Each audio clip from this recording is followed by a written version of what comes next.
Dear students, myself Satish Chandra Agarwal, मैं doctor के Modi science and commerce college में as a principal work कर रहा हूँ। इसके साथ साथ मैं फिजिक्स में भी टीचर रहा हूँ। इस साल मैं फिजिक्स लेक्चर के तौर पर सर्विस की है और यहाँ कॉलेज में भी 11 साल मुझे हो गए हैं। डेली मैं अपनी क्लास में फिजिक्स की क्लास लेता हूँ। मेरी इच्छा है कि यूट्यूब के माध्यम से, वीडियो के माध्यम से आप सबको लाभान्वित करूँ। मैं समझता हूँ फिजिक्स पढ़ाने के लिए, फिजिक्स देखने के लिए, फिजिक्स समझने के लिए मैथमेटिकल इक्वेशन, मैथमेटिकल फॉर्मूला आपके याद होने चाहिए और भी याद भी होंगे। आप फिजिक्स एक इंटरेस्टेड सब्जेक्ट है। मैं आपको वैद्युत क्षेत्र और वैद्युत आवेश, कूलॉम का नियम, electric charge, electric field intensity आपको बताना चाहता हूँ। तो फर्स्ट ऑफ ऑल हम लेंगे व्हाट इज इलेक्ट्रिक चार्ज। वैद्युत आवेश क्या है, आवेश कितने प्रकार के होते हैं, इसके विषय में हम क्या जानते हैं। हम जानते हैं आवेश दो प्रकार का होता है, नेगेटिव चार्ज, पॉजिटिव चार्ज। आपने पढ़ा होगा हाई स्कूल में, दो पॉजिटिव चार्ज एक दूसरे के संपर्क में लाते हैं, एक दूसरे के पास लाते हैं, एक दूसरे को रिपल्सन करेंगे, प्रतिकर्षित करेंगे। विपरीत आवेश एक दूसरे के पास लाएंगे, आकर्षित करेंगे एक दूसरे को। अब आवेश के बारे में मैं बताना चाहता हूँ कंजर्वेशन ऑफ चार्ज, आवेश संरक्षण का नियम। आवेश को नहीं तो उत्पन्न किया जा सकता है या नष्ट किया जा सकता है, बल्कि आवेश जितना पूरे यूनिवर्स में, पूरे ब्रह्मांड में जो आवेश है वो संरक्षित रहेगा। हम यदि पॉजिटिव को नेगेटिव में चेंज कर दें, उतना ही जहाँ हम किसी कण को पॉजिटिव आवेश देते हैं उस कण पर उतने ही नेगेटिव चार्ज आ जाएगा। हम किसी कण को नेगेटिव आवेश देते हैं, हम कह देते हैं जिस कण से नेगेटिव आवेश दिया गया उस पर पॉजिटिव आ गया, उस टोटल आवेश की मात्रा वही रही, तो हम कह सकते हैं टोटल आवेश कंजर्व रहता है। आवेश कंजर्वेशन, कंजर्वेशन ऑफ चार्ज, ब्रह्मांड में जो आवेश की मात्रा है उसे न तो नष्ट किया जा सकता है, न उत्पन्न किया जा सकता है। यही आवेश संरक्षण का नियम। एक अगला आता है quantization of charge. Quantization charge क्या बताया, जो किसी कण पर जो आवेश हो सकता है वो कितना होता है, इसके विषय में बताऊंगा। किसी कण पर आवेश कितना होता है, ई के small E, what is small E, इसका मान 1.6 10⁻⁻19 कूलॉम है। किसी कण पर जो आवेश हो सकता है वो ई के पूर्ण गुणज, कंप्लीट मल्टीपल ऑफ ई के पूर्ण गुणज में होता है। अर्थात या तो ई हो सकता है, या 2e हो सकता है, या 3e हो सकता है, या 4e या 5 ... इनके बीच में आवेश नहीं हो सकता। हम कह सकते हैं किसी कण पर e/2 आवेश हो सकता है या नहीं हो सकता। किसी कण पर 0.7e आवेश हो सकता है, नहीं हो सकता। किसी कण पर 5e आवेश हो सकता है।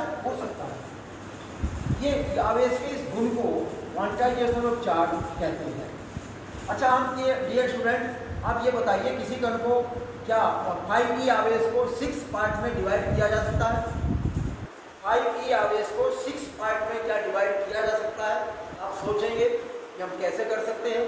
6 जगह डिवाइड करने का मतलब हुआ e से कम करना होगा, e से कम होता ही नहीं है। तो 6e आवेश को, 5e आवेश को मैक्सिमम 5 पार्ट में डिवाइड किया जा सकता है, 4 पार्ट में डिवाइड किया जा सकता है, 3 पार्ट में डिवाइड किया जा सकता है, 2 पार्ट में डिवाइड किया जा सकता है और सिंगल पार्टिकल को भी दिया जा सकता है। इसका मतलब हुआ किसी कण को 5e आवेश को मैक्सिमम 5 जगह 5 पार्ट में डिवाइड किया जा सकता है, 5 से ज़्यादा पार्ट में डिवाइड नहीं किया जा सकता। इसका मतलब क्या हुआ, आवेश को अनिश्चित भागों में नहीं बांटा जा सकता। आवेश के इसी गुण को आवेश का क्वांटीकरण कहते हैं, क्वांटाइजेशन ऑफ चार्ज कहते हैं। राइट। अब मैं आपको बताऊंगा कूलॉम्स लॉ क्या है, और फैमिलियर लॉ है। आपने फर्स्ट ईयर में पढ़ा होगा न्यूटन्स ग्रेविटेशनल लॉ। इसी टाइप से हम पढ़ रहे हैं कूलॉम नियम, Coulomb's law. What is Coulomb's law? Coulomb ने बताया we have 2 charges, Q1 and Q2, distance between them are। कूलॉम ने हमें क्या बताया, 2 आवेश हमारे पास हैं, एक दूसरे से कुछ दूरी पर रखे हैं, उनके बीच एक प्रतिकर्षण, उनके बीच एक बल लगेगा, वो कहलाता है वैद्युत बल। वो वैद्युत बल कितना होता है, as it directly proportional to Q1 into Q2 upon r square. Coulomb ने क्या बताया, दो आवेशों के बीच कार्य करने वाला आकर्षण या प्रतिकर्षण बल उन आवेशों के गुणनफल के अनुक्रमानुपाती और बीच की दूरी के वर्ग के व्युत्क्रमानुपाती होता है। कूलॉम का नियम कूलॉम ने बताया, दो आवेशों के बीच जो बल काम करता है वो आकर्षण भी हो सकता है या प्रतिकर्षण भी हो सकता है। कोई सा हो सकता है, वो आवेश डिपेंड करेगा दोनों आवेश किस टाइप के हैं। तो ये आवेश का फॉर्मूला हो गया कूलॉम का। कूलॉम ने बताया, एक नियतांक बताया 1/4 pi epsilon 0 Q1 into Q2 upon r square. F equal to 1/4 pi epsilon 0 के Q1 Q2 upon r square. अब हमें इसके विषय में जानना होगा, ये कांस्टेंट है 1/4 पाई एप्सिलॉन 0, ये क्या है? 1/4 पाई एप्सिलॉन 0 की वैल्यू 9 इंटू 10⁹ के क्या है? किसी माध्यम का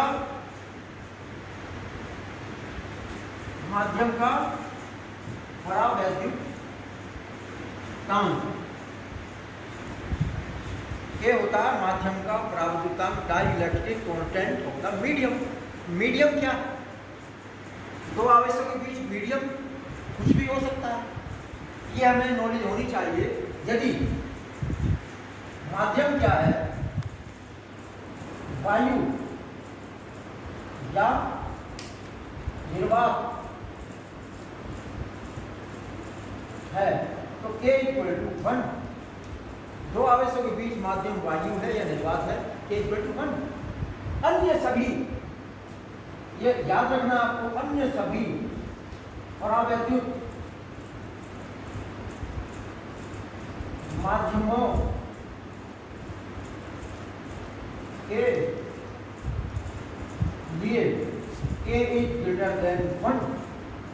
अन्य सभी माध्यमों के लिए K का मान 1 से बड़ा होता है। इसका मतलब क्या हो, वायु के लिए K का मान 1, अन्य सभी माध्यमों के लिए K इज ग्रेटर देन 1। इसका मतलब हुआ K का मान कभी भी 1 से कम नहीं होता, K का मान 1 से कम फ्रैक्शनल नहीं होता, माइनस में नहीं होता। ये तुम्हें याद रखना होगा, right? Understand all student? Yes students. अब मैं आपको एप्सिलॉन 0 के विषय में बताऊंगा। एप्सिलॉन 0 क्या है? माध्यम की वैद्युत शीलता, इसके विषय में हमें पता होना चाहिए। माध्यम की वैद्युतशीलता, तुमसे पूछेगा इसकी मात्रा क्या है, इसकी विमा क्या है, कैसे निकालेंगे? F का फॉर्मूला आपको मालूम है, F equal to this. Epsilon 0 उठाकर यहाँ ले आओ, F को यहाँ ले आओ तो देखेंगे एप्सिलॉन 0 की वैल्यू क्या बनी, 1/4 पाई F आ गया, K आ गया, Q1 Q2 upon r square. मात्रक लिख रहा हूँ मैं, Q1 Q2 Coulomb square upon 4 पाई का होता नहीं है, F का न्यूटन, K का नहीं होता, R means metre square. Epsilon 0 की यूनिट कूलॉम स्क्वायर प्रति Newton metre square. What is dimensional formula? Dimensional formula of epsilon 0 Coulomb, dimensional Coulomb 80 upon Newton mLT minus 2 R square L square. We can write m minus 1 L 2 L3 ऊपर आ जाएगा -3 d minus 2 d की 2 d की 4 a square. ये dimensional formula m minus 1 L minus 3 m minus 1 L minus 3 d 4 a square. It is dimensional formula of epsilon 0। Thank you.